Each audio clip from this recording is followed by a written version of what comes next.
Bom dia, irmãos, a paz do Senhor nesse domingo.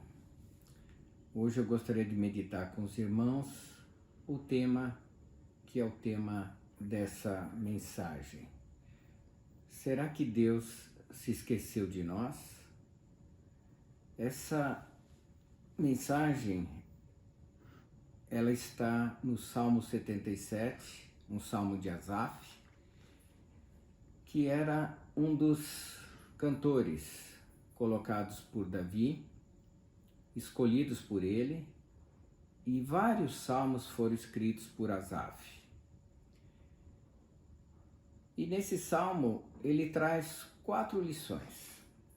Ele mostra a situação de um crente, um homem que confia em Deus, que estava num estado emocional de angústia, de tristeza, de aflição. E como que ele sai dessa situação? Essa é a nossa lição de hoje. O Salmo diz assim, os primeiros 3 versículos: Elevo a Deus a minha alma e clamo, elevo a Deus a minha alma, para que Ele me atenda. No dia da minha angústia, procuro o Senhor. Erguem-se as minhas mãos durante a noite e não se cansam. A minha alma recusa consolar-se. Lembro-me de Deus, passo a gemer, medito e me desfalece o espírito. Aqui nós temos um crente aflito e ele está clamando em voz alta ao Senhor. Nós vemos várias passagens da Bíblia em que homens de Deus, em situação aflitiva, clamaram e gritaram ao Senhor. Olha a importância de você ir até Deus em clamores, e ele pede que o Senhor o atenda. Davi fez isso. O próprio Jesus, ele clamou na cruz ao Senhor. Nós vemos várias passagens de pessoas que clamaram ao Senhor e foram atendidos. Ele eleva a sua alma, a sua voz e busca o Senhor no momento de aflição. Essa é a situação dele. Mas é uma situação muito profunda de alma. Diz assim o salmista: no dia da minha angústia, ele ergueu a mão aos céus e durante a noite ele não se cansou, orando ao Senhor, buscando acalmar a sua alma. E ele diz: minha alma recusa a consolar-se. Irmãos, às vezes a perda é tão grande e a aflição é tão grande que a pessoa não se rende. Ela busca no Senhor o seu consolo. Ela busca no Senhor uma resposta. Ela quer do Senhor uma resposta. A perda é tão grande que ela teve, que ela sente no seu coração, que ela simplesmente não dorme. Ele está com insônia, ele está aflito, ele está com uma disposição mental de alguém que está quase em depressão. E ele diz no versículo 3, eu lembro do meu Deus e começo a gemer, eu passo a gemer, medito e me desfalece o espírito. O estado dele é de angústia profunda e ele pede ao Senhor, alivia a minha dor, alivia a minha angústia. Eu me recuso a entender essa situação que eu estou vivendo. Eu clamo a Ti. Eu nem durmo para clamar a Ti, Senhor. Eu estou buscando a solução do Senhor. Alivia-me, Senhor. Responde-me, Senhor. Na segunda parte desse salmo, que vai do versículo 4 até o versículo 9, ele diz qual é a sua situação.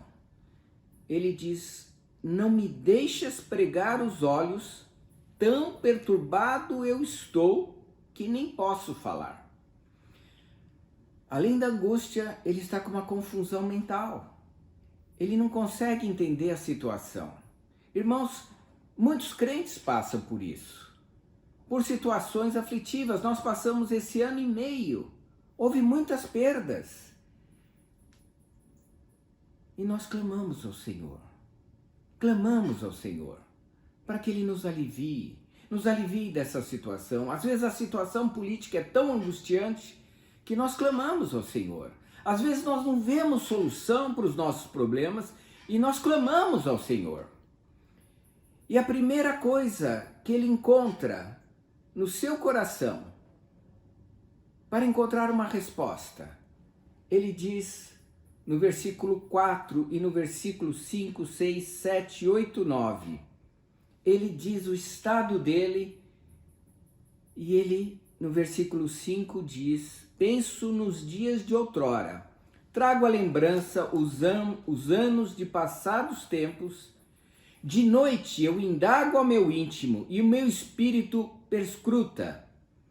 Irmãos, essa passagem, meu espírito perscruta, meu espírito busca, na verdade, ele busca o Senhor, e no íntimo, ele recebe do Senhor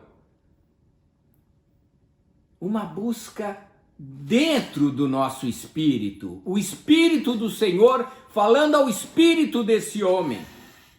Qual é o problema dele? E o problema dele são 4 dúvidas que ele tinha a respeito de Deus. A primeira dúvida é: rejeita o Senhor para sempre? Será que o Senhor está nos rejeitando? E é por isso que nós estamos vivendo esse tempo de angústia? Será que o Senhor nos rejeitou?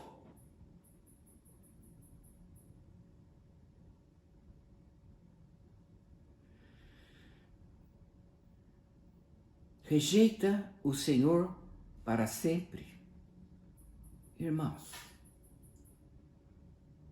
o Senhor só rejeita uma coisa na vida do crente.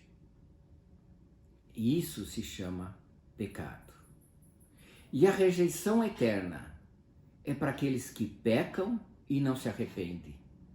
É esse o seu problema?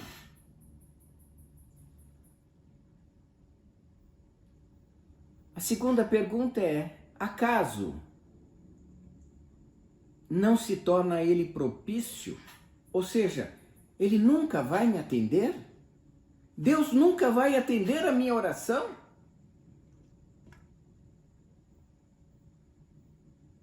A terceira pergunta que ele faz: cessou perpetuamente a tua graça? Acabou a graça de Deus? Não é mais tempo da graça de Deus? A outra pergunta é: caducou a sua promessa para todas as gerações? Não vale mais nada.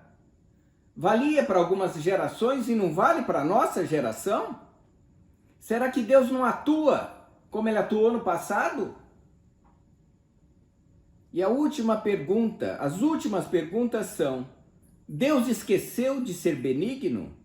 Ou na sua ira terá Ele reprimido as suas misericórdias? Irmãos, é esse o problema da angústia desse homem.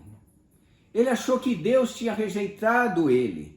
Achou que Deus tinha deixado de ser propício a ele, deixado de atender os seus pedidos. Não estou atendendo mais seus pedidos.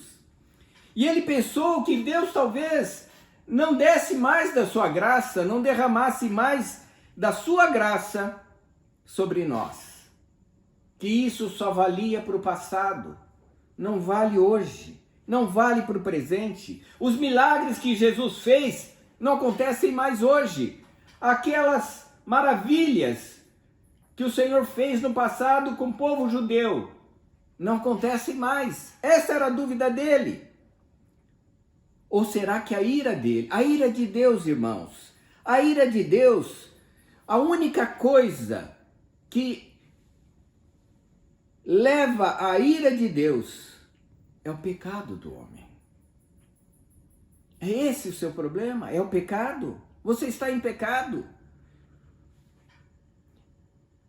E essa ira só se torna permanente se você não se arrepende. Irmãos, quando ele fez essas perguntas, ele recebeu a resposta do Senhor. A resposta do Senhor é: o Senhor nunca nos rejeita. Ele diz na sua palavra, e ele não pode mentir, que mesmo que sua mãe abandonasse você, ele jamais o abandonaria. Deus não rejeita aqueles que o amam. Deus deixou de ser propício. Ele não atende mais as nossas orações. Jesus já respondeu essa pergunta. Se você pedir a Deus em meu nome, ao Pai, eu farei. Deus é propício quando vamos em nome de Jesus. Ele estava angustiado porque ele tinha dúvida de quem era Deus na vida dele. Cessou perpetuamente a sua graça? A graça do Senhor se renova a cada manhã, irmão. A graça do Senhor é para hoje, para amanhã, para todo sempre, até o dia da volta dele, porque ele está conosco todos os dias, até o dia da nossa morte. Ele estará conosco hoje, ele está conosco aqui hoje, ele ouve a sua oração. Se você orar em nome de Jesus, a sua oração é ouvida no céu. Não tenha dúvida disso, porque essa dúvida levou esse homem a ter insônia, essa dúvida levou esse homem a ficar aflito, essa dúvida ficou esse homem a ficar triste, quase em depressão, porque ele duvidou da graça, da promessa, da propiciação de Deus na sua vida. Será que Deus caducou as suas promessas? Elas não valem para hoje? Irmãos, as promessas são do mesmo Deus de ontem, de hoje e serão para sempre, porque ele não muda. A bondade do Senhor faz parte do caráter dele. O caráter dele é ser bom, e ele é bom. Deus é sempre bom. Deus nunca deixa de ser bom. Veja a situação daquele que imaginou que Deus havia se afastado dele. Deus nunca se afasta de nós. O pecado nos afasta de Deus, mas Deus nunca se afasta de nós, irmãos. Veja que estado chegou. Mas como ele chegou nesse estado, irmãos? É fácil.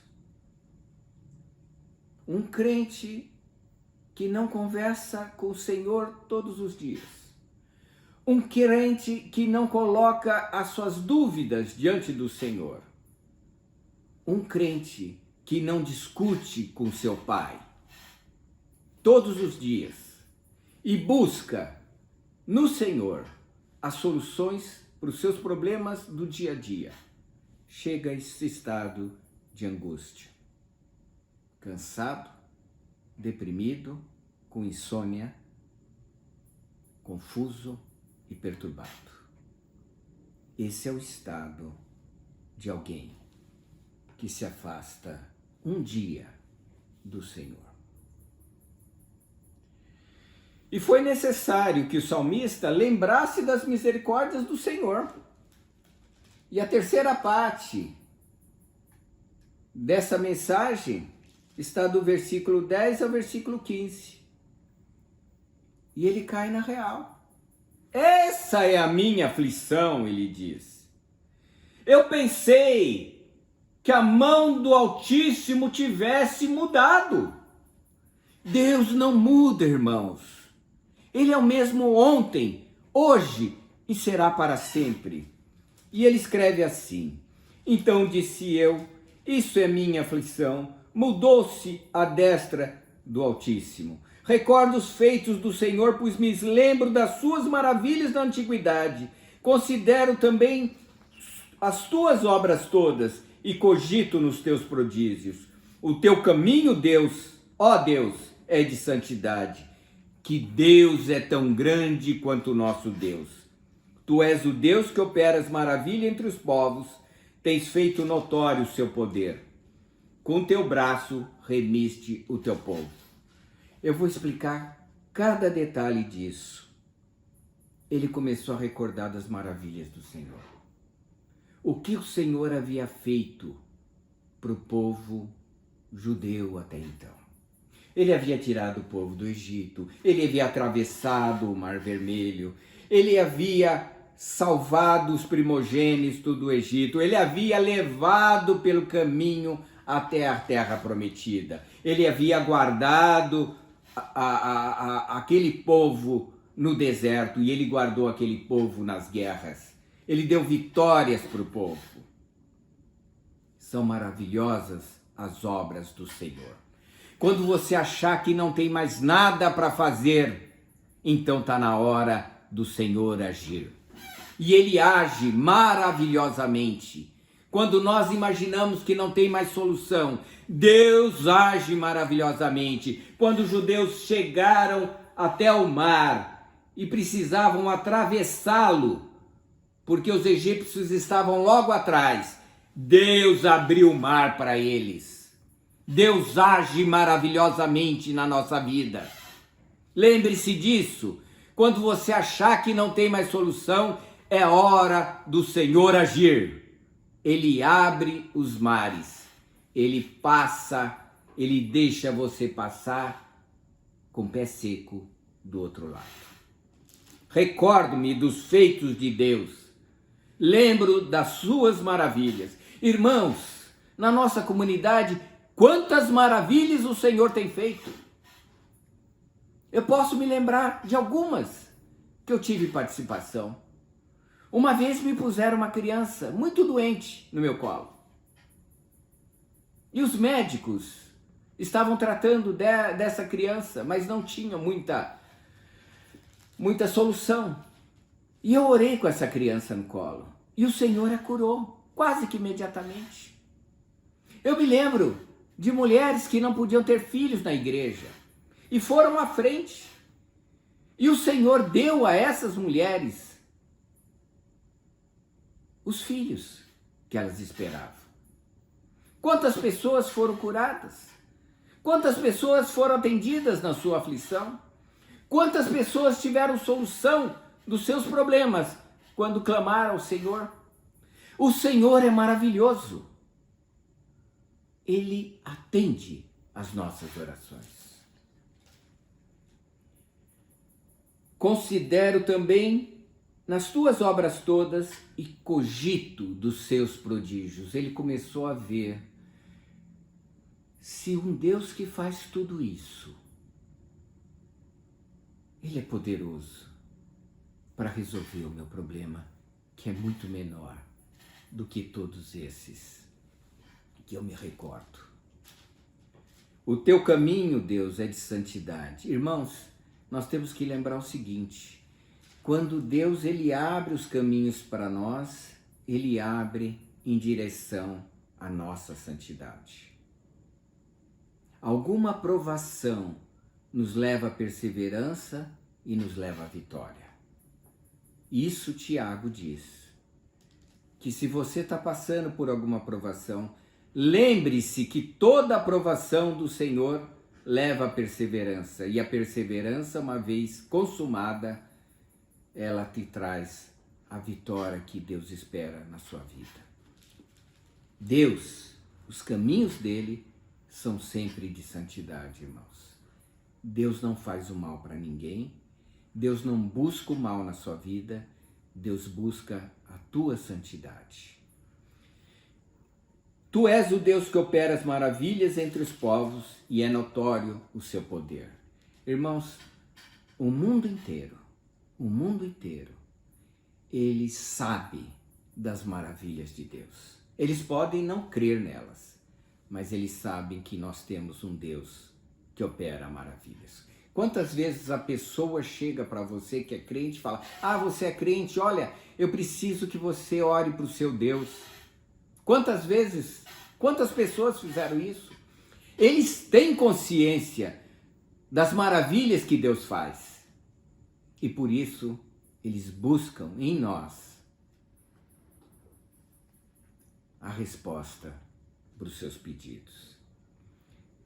E o versículo 15 diz: com teu braço remiste o teu povo, os filhos de Jacó e de José.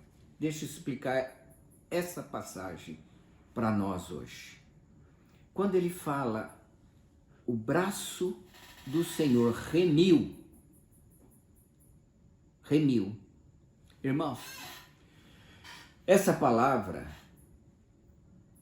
em hebraico, na língua de origem dos escritos do Antigo Testamento, ela diz o seguinte: remir significa você comprar a remissão de alguém. O que era isso? Quando um judeu ficava endividado, ele poderia ser feito de escravo, de servo daquele que era seu credor. E muitas vezes o credor fala: você vai me pagar o dinheiro que eu te emprestei, se você não for pagar, eu vou levar seus filhos para serem meus escravos. Nós vemos isso no milagre de Eliseu e de Elias, que os filhos das mulheres estavam sendo levados como escravos. E só havia uma solução: ou pagar a dívida. E quem que podia pagar a dívida? Quem podia pagar a dívida era sempre um parente próximo. Alguém que tivesse essa função de remir a dívida. Então, a minha propriedade foi hipotecada e o sujeito se tornou dono dela. Eu podia remir a dívida se eu fosse alguém que fosse parente próximo. Boaz fez isso para Ruth. Ele foi lá e comprou a dívida de Ruth, pagou a dívida, e Ruth então voltou às suas terras. Irmãos, remir significa que um parente próximo, ele compra você da escravidão, da perda. Quando o salmista diz: com teu braço você remiu o teu povo, está dizendo: Deus se tornou o seu parente próximo. E Jesus disse: vós sois os meus irmãos, se fizerem aquilo que vos mando. Ele é o nosso remidor. Ele compra as nossas brigas, irmãos. Ele nos resgata do poder do inferno. Ele nos resgata das dificuldades. Ele é o nosso remidor. Nós somos da família dele agora.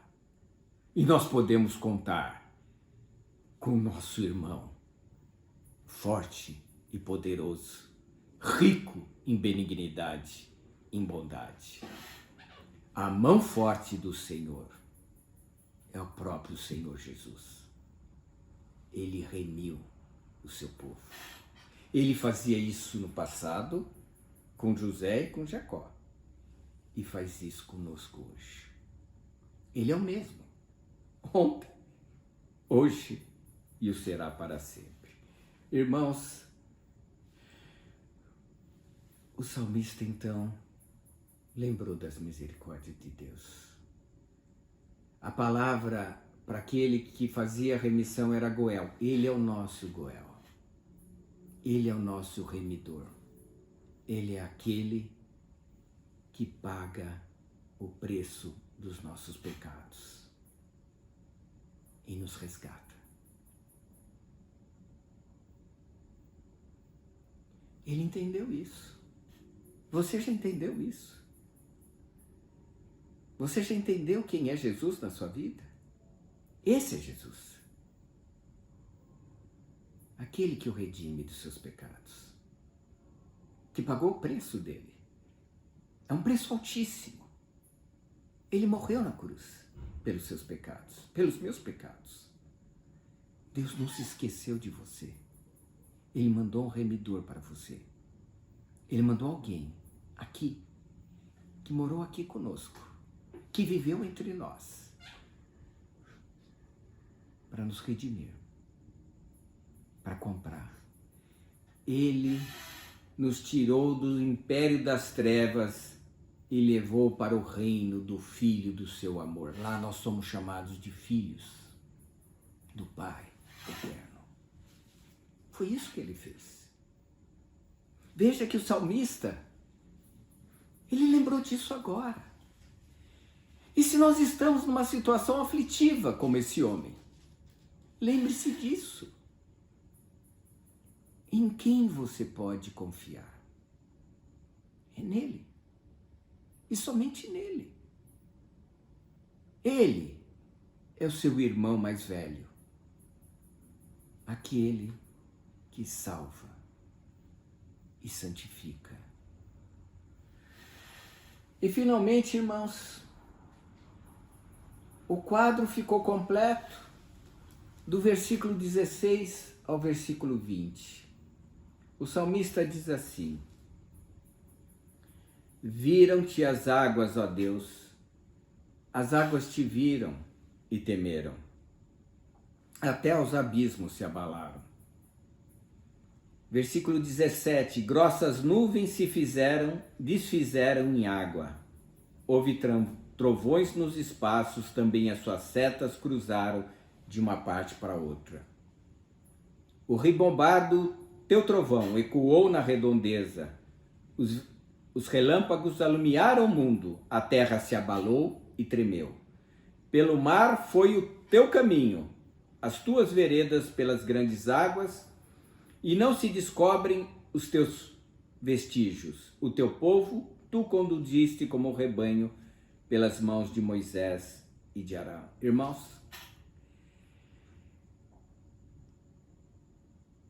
ele lembrou que Deus tem o poder sobre toda a natureza, sobre toda a história.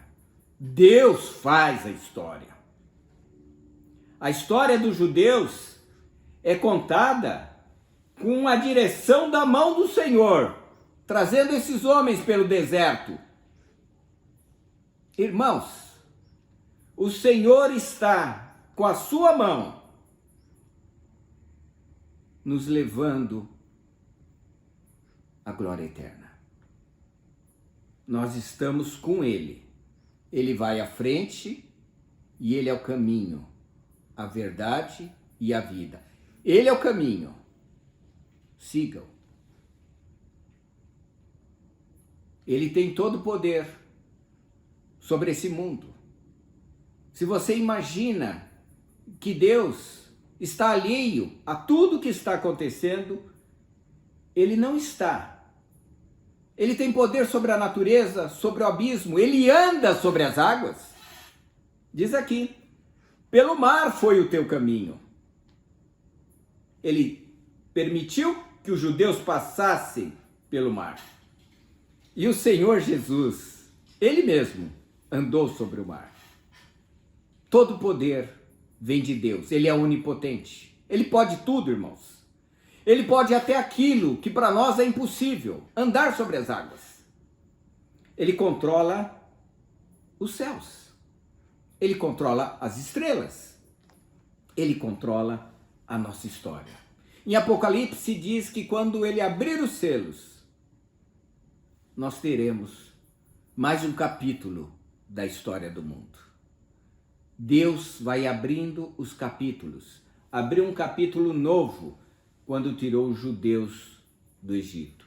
Abriu um capítulo novo quando esteve com eles no deserto. Abriu caminhos quando deu a eles os profetas para eles seguirem. E hoje nós temos os anjos do Senhor conduzindo o seu povo com segurança à terra prometida, ao lar eterno, à eternidade. O versículo 20 diz isso claramente: o teu povo, tu o conduzes como rebanho. Nós somos ovelha dele. Ele vai nos conduzir.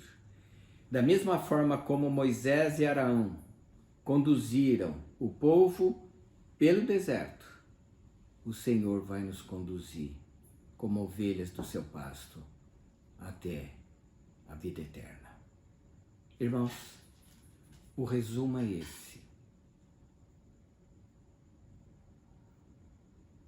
Se você pensa que Deus não está atento às suas aflições, confessa a Ele as suas dúvidas. Diga para Ele: ó Senhor, eu não estou aguentando mais. Eu não sei o que está havendo. Mas se lembra que Deus é o mesmo. As misericórdias dele se renovam a toda manhã. E nós temos o Deus que é poderoso para fazer muito mais do que nós imaginamos ou pensamos. E eu gostaria de terminar, irmãos, com uma passagem de Abacuque, no capítulo 3, no versículo de 17 a 19. Essa passagem de Abacuque é uma passagem que foi escrita por um homem que talvez estivesse passando por o mesmo problema do salmista. Ele estava vendo tantas coisas ruins acontecerem. E ele termina a sua oração assim: assim, ainda que a figueira não floresça, nem haja fruto na vide, o produto da oliveira minta e os campos não produzam mantimento, as ovelhas sejam arrebatadas do aprisco e nos currais não haja gado, todavia eu me alegro no Senhor, exulto no Deus da minha salvação.